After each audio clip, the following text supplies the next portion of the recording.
Itel എന്ന ബ്രാൻഡിന്റെ itel A95 5G എന്ന പുതിയൊരു സ്മാർട്ട് ഫോൺ ഇപ്പം ഇന്ത്യൻ മാർക്കറ്റിൽ ലോഞ്ച് ചെയ്തിട്ടുണ്ട്. ഈ ഒരു സ്മാർട്ട് ഫോൺ 9600 രൂപ പ്രൈസ് റേഞ്ചിലായിട്ടാണ് വരുന്നത്. ഈ ഒരു വീഡിയോയിൽ നമ്മൾ നോക്കാൻ പോകുന്നത് ഐടെൽ A95 5G എന്ന ഫോണിന്റെ ഒരു സ്പെസിഫിക്കേഷൻ അനാലിസിസ് ആണ്. അപ്പം നമ്മൾ ആദ്യം ഡിസ്പ്ലേയുടെ കാര്യം നോക്കുകയാണെന്നുണ്ടെങ്കിൽ ഐടെൽ A95 5Gയിൽ 6.6 ഇഞ്ചിന്റെ HD+ ഡിസ്പ്ലേ ആണ് വരുന്നത്.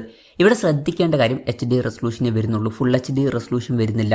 പക്ഷെ ഒരു കാര്യമുണ്ട്, ഇതൊരു 5G ഫോണാണ്. 9600 രൂപ പ്രൈസ് റേഞ്ചിൽ HD റെസൊല്യൂഷൻ മാത്രമേ ഉള്ളൂ എന്നത് വലിയൊരു പ്രശ്നമായിട്ട് പറയാൻ പറ്റില്ല. എന്നാലും ഈ ഒരു റേഞ്ചിലൊക്കെ ആയിട്ട് നിങ്ങൾക്ക് ഫുൾ HD റെസൊല്യൂഷനുള്ള 5G ഫോണുകൾ വേണം എന്നുണ്ടെങ്കിൽ ഓപ്ഷനിലുണ്ട്.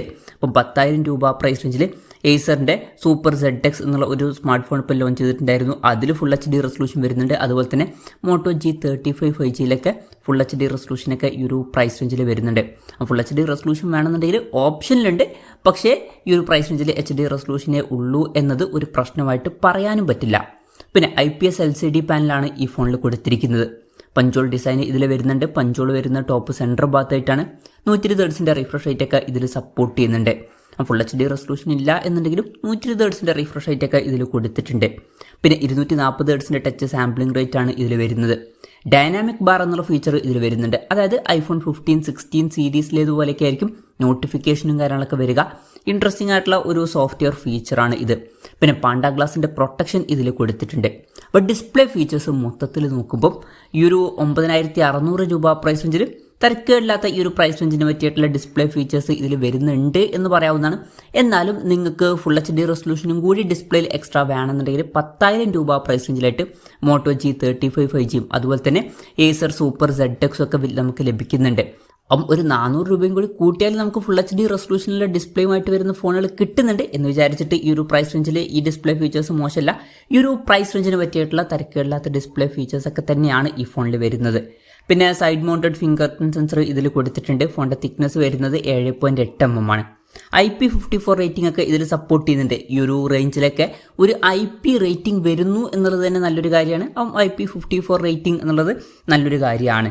പിന്നെ ഈ ഫോണിന്റെ ബ്ലാക്ക്, ഗോൾഡ്, മിന്റ് ബ്ലൂ എന്നീ കളർ വേരിയൻസ് ആണ് ഇപ്പോൾ ലോഞ്ച് ചെയ്തിരിക്കുന്നത്. ഇനി പ്രോസസ്സറിന്റെ കാര്യം പറയുകയാണെന്നുണ്ടെങ്കിൽ MediaTek Dimensity 6300 എന്ന പ്രോസസ്സർ ഈ ഫോണിൽ കൊടുത്തിട്ടുണ്ട്. ഈ ഒരു 9600 രൂപ പ്രൈസ് റേഞ്ചിലൊക്കെ ഇത് വളരെ മികച്ചൊരു പ്രോസസ്സർ തന്നെയാണ്. അപ്പം ഈ ഒരു പ്രൈസ് റേഞ്ചിന് പറ്റിയിട്ടുള്ള വളരെ മികച്ചൊരു പ്രോസസ്സർ തന്നെ ഇതിൽ കൊടുത്തിട്ടുണ്ട്.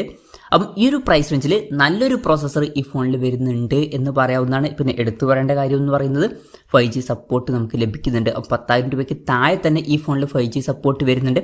അതും എടുത്തു പറയേണ്ട ഒരു കാര്യമാണ്. പിന്നെ ഈ ഒരു ഫോണിൻ്റെ ബേസ് വേരിയന്റിൽ 4GB റാമും 128GB ഇന്റേണലുമാണ് വരുന്നത്. ബേസ് വേരിയന്റിൽ തന്നെ 128GB ഇന്റേണലൊക്കെ വരുന്നുണ്ട്. 6GB റാമും 128GB ഇന്റേണലുമായിട്ട് വരുന്ന വെർഷനും വരുന്നുണ്ട്.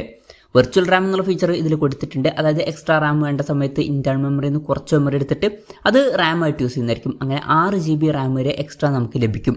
പിന്നെ IR ബ്ലാസ്റ്റർ എന്നുള്ള ഫീച്ചർ ഇതിൽ വരുന്നുണ്ട്. ഈ ഫോൺ റിമോട്ടൊക്കെ ആയിട്ട് യൂസ് ചെയ്യാൻ കഴിയുന്നതായിരിക്കും. ഈ ഒരു പ്രൈസ് റേഞ്ചിൽ അത് നല്ലൊരു ഫീച്ചർ തന്നെയാണ്.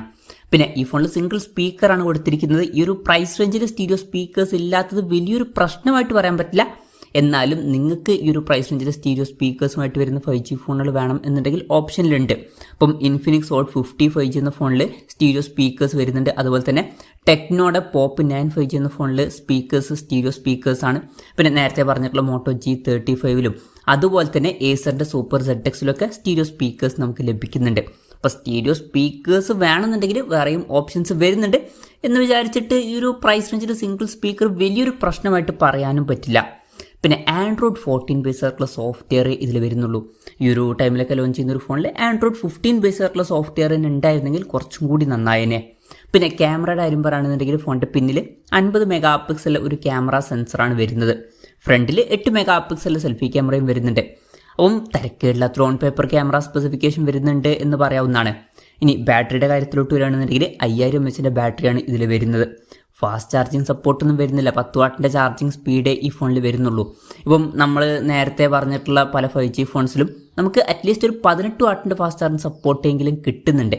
അപ്പം ഈ ഒരു 10 വാട്ടിൻ്റെ ചാർജിങ് സ്പീഡ് ഒഴിവാക്കിയിട്ട് അറ്റ്ലീസ്റ്റ് ഒരു 18 വാട്ടിൻ്റെ ചാർജിങ് സ്പീഡെങ്കിലും കൊടുക്കായിരുന്നു. എന്തായാലും ഇതിൽ 10 വാട്ടിൻ്റെ ചാർജിങ് സ്പീഡേ വരുന്നുള്ളൂ. പിന്നെ Type-C ചാർജിങ് പോർട്ടും ഇതിൽ വരുന്നുണ്ട്. ബാറ്ററി സെറ്റപ്പ് അത്ര മികച്ചത് എന്ന് പറയാൻ പറ്റില്ല.